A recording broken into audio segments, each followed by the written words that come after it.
Baik, Assalamualaikum warahmatullahi wabarakatuh.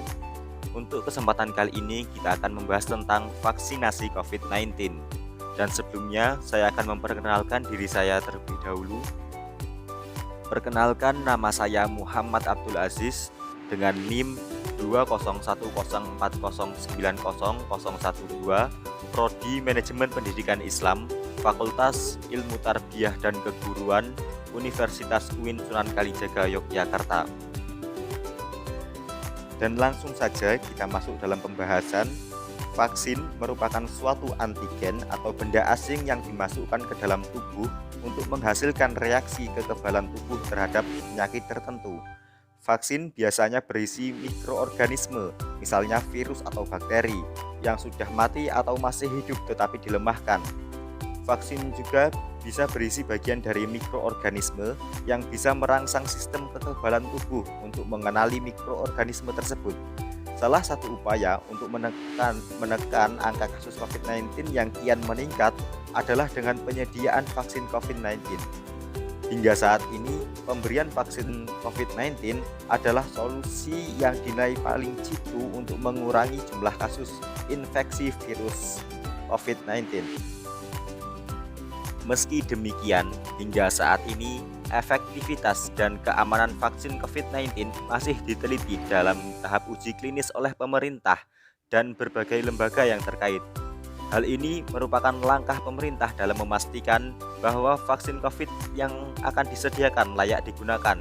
Namun, perlu diingat juga bahwa upaya pencegahan COVID-19 tersebut tentunya tetap harus disertai protokol kesehatan. Misalnya, selalu menjaga jarak fisik, menjauhi kerumunan atau tempat yang ramai, menggunakan masker, dan rajin mencuci tangan. Instruksi Presiden untuk program vaksinasi COVID-19 di Indonesia. Setelah menuai kritik soal vaksinasi COVID-19 berbayar, Presiden Joko Widodo mengumumkan pemerintah akan menggratiskan vaksin COVID-19 untuk masyarakat. Menurut Jokowi, keputusan ini diambil setelah menerima banyak masukan dari masyarakat dan mengalkulasi ulang keuangan negara. Saya sampaikan bahwa vaksin COVID-19 untuk masyarakat adalah gratis. Sekali lagi, gratis, tidak dikenakan biaya sama sekali. Sehingga tidak ada alasan bagi masyarakat untuk tidak mendapatkan vaksin, ujar beliau. Adapun poin-poin yang disampaikan oleh Bapak Presiden, yakni yang pertama, vaksin COVID-19 diberikan secara gratis dan masyarakat tidak dikenakan biaya sama sekali. Yang kedua, seluruh jajaran kabinet, kementerian, lembaga, dan pemerintah daerah agar memprioritaskan program vaksinasi pada tahun anggaran 2021. Yang ketiga, memprioritaskan dan merelokasi anggaran lain terkait ketersediaan dan vaksinasi secara gratis. Yang keempat, Presiden akan menjadi yang pertama mendapatkan vaksin COVID-19. Tujuannya untuk memberikan kepercayaan dan keyakinan kepada masyarakat bahwa vaksin yang digunakan itu aman. Dan yang kelima, meminta agar masyarakat untuk terus menjalankan disiplin 3M, yaitu memakai masker, menjaga jarak, dan mencuci tangan. Prinsip pelaksanaan vaksinasi COVID-19. Pemberian vaksin dilakukan oleh dokter, bidan, atau perawat yang memiliki kompetensi.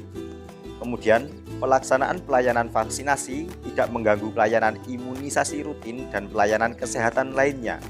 Kemudian, melakukan screening terhadap status kesehatan sasaran sebelum dilakukan pemberian vaksin.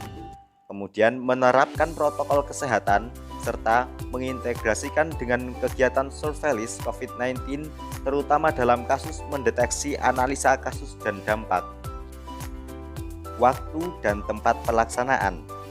Di bidang waktu, vaksinasi COVID-19 dilaksanakan dalam beberapa tahapan, mempertimbangkan ketersediaan, waktu kedatangan, dan profil keamanan vaksin. Di bidang tempat, pelayanan vaksinasi COVID-19 dilaksanakan di fasilitas pelayanan kesehatan baik pemerintah maupun swasta berupa puskesmas, rumah sakit, klinik, atau kantor kesehatan pelabuhan. Jika dalam hal fasilitas pelayanan kesehatan tidak dapat memenuhi kebutuhan dan dalam memberi vaksinasi bagi seluruh sasaran atau tidak memenuhi syarat, Dinas Kabupaten Kota dapat membuka pos vaksinasi COVID-19 tersendiri. Mencegah corona lebih murah daripada mengobati. Wajib mencegah dan melindungi diri dari penyakit, karena yang namanya mencegah jauh lebih mudah, lebih murah, lebih berfaedah daripada mengobati, ujar Dr. Raisa. Vaksin COVID-19 ini sangat dibutuhkan pada masa ini. Pasalnya, dengan vaksin tersebut bisa meningkatkan imunitas tubuh sehingga dapat menangkal virus COVID-19. Masyarakat harus menyadari bahwa COVID-19 ini benar adanya. Dengan menjalankan protokol kesehatan 3M dengan disiplin akan efektif dalam mencegah penyebaran virus COVID-19. Keseriusan pemerintah dalam menangani bencana pandemi ini juga terlihat dari suplai obat penanganan COVID-19 yang terus terdistribusi dengan cukup. Semoga hal ini memberikan optimisme tinggi bagi masyarakat dan dalam melawan masa pandemi COVID-19 ini. Innallaha ta'ala anzala da'a wad dawa wa ja'ala likulli dha'in dawa'an fatadawwa'u wa la tadawwa' bil haram. Artinya, sesungguhnya Allah menurunkan penyakit dan obatnya dan menjadikan bagi setiap penyakit ada obatnya. Maka berobatlah kalian dan janganlah kalian berobat dengan yang haram. Hadis riwayat Abu Daud dari Abu Darda. Penggunaan vaksin ini diperbolehkan selama belum ditemukan bahan pembuatan vaksin yang halal. Tujuannya demi mencegah munculnya bahaya yang lebih besar. Ketika Syekh Abdul Aziz bin Baz rahimahullah ditanya tentang hal ini, apakah hukum berobat dengan imunisasi sebelum tertimpa penyakit seperti imunisasi? Beliau menjawab, la ba'sa, tidak masalah. Berobat dengan cara seperti itu jika dikhawatirkan tertimpa penyakit karena adanya wabah atau sebab-sebab lainnya, tidak masalah menggunakan obat untuk menolak atau menghindari wabah yang dikhawatirkan. Hal ini berdasarkan sabda Nabi Muhammad SAW dalam hadis yang sahih, yang artinya, barang siapa makan 7 butir kurma Madinah pada pagi hari, ia tidak akan terkena pengaruh buruk sihir atau racun. Ini termasuk tindakan menghindari penyakit sebelum terjadi.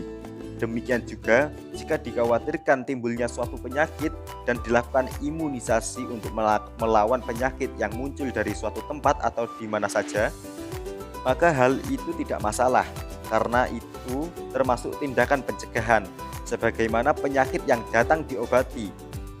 Demikian juga penyakit yang dikhawatirkan kemunculannya. Dan mungkin cukup sekian yang dapat saya sampaikan. Banyak kurangnya saya mohon maaf. Atas perhatiannya saya ucapkan terima kasih. Akhirul kalam, wassalamualaikum warahmatullahi wabarakatuh.